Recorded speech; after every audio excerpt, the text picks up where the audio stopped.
మిరియాల టమోటా రసాన్ని ఎలా చేసుకోవాలో ఇప్పుడు చూద్దాము. రోట్లో 1 స్పూను జీలకర్ర, 2 స్పూన్ల మిరియాలు వేసి బాగా మెత్తగా పొడిలాగా దంచుకోవాలి. ఇలా పొడిగా అయిన తర్వాత ఇందులో వెల్లుల్లిపాయలు వేసుకుని మెత్తటి ముద్దలాగా చేసుకోవాలి. ఇలా రోటిలో దంచుకొని చేసుకుంటే రసం చాలా బాగుంటుంది. ఇలా ముద్దగా దంచుకున్న తర్వాత దీనిని పక్కన పెట్టుకోవాలి. ఇప్పుడు మనం స్టవ్ పైన ఒక గిన్నె పెట్టుకుందాము.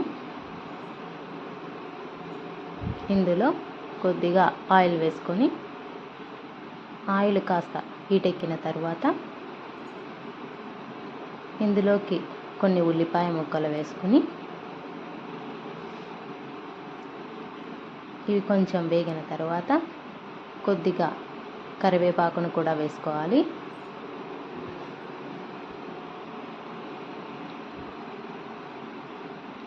ఉల్లిపాయలు బ్రౌన్ కలర్ వచ్చేంత వరకు వేయించుకోవాలి.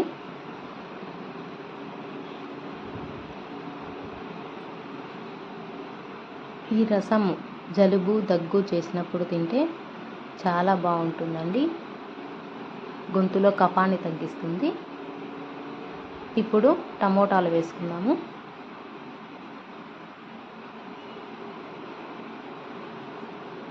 టమోటాలను కొద్దిసేపు వేయించుకోవాలి. ఈ టమోటాలు కొంచెం వేగిన తర్వాత 1 స్పూన్ పసుపు వేసుకోవాలి.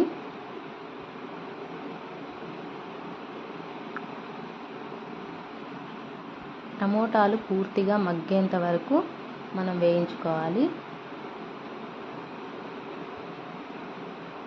కొంచెం కొత్తిమీర కూడా వేసుకుందాము. ఇవన్నీ పూర్తిగా మగ్గిపోయాయి కదా. ఇప్పుడు మనం ముందుగా తయారు చేసి పెట్టుకున్న జీలకర్ర, మిరియాలు, వెల్లుల్లిపాయల ముద్దను వేసి బాగా వేగేంత వరకు వేపుకోవాలి.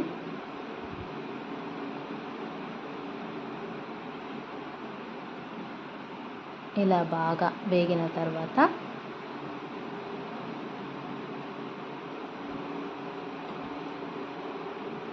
ఇందులో మనము ఒక అరకప్పు చింతపండు రసం తీసి పెట్టుకున్నాము, అది వేసుకోవాలి.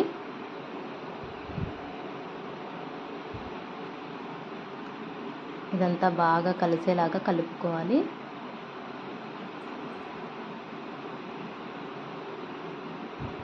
ఇప్పుడు ఈ పులుపుకు సరిపడా వాటర్ని పోసుకోవాలి.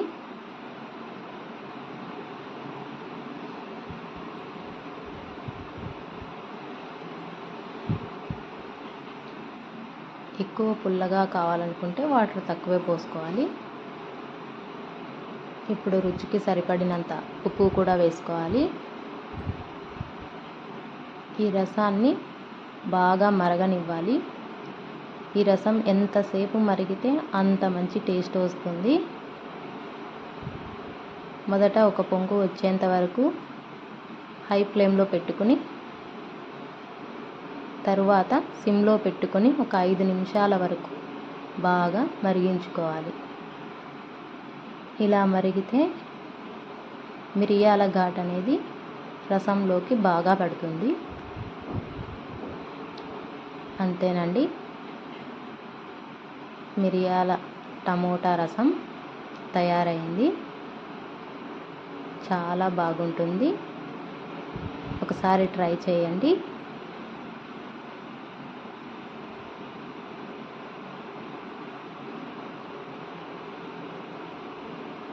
నచ్చితే లైక్ చేయండి, షేర్ చేయండి, సబ్స్క్రైబ్ చేయండి. Thank you.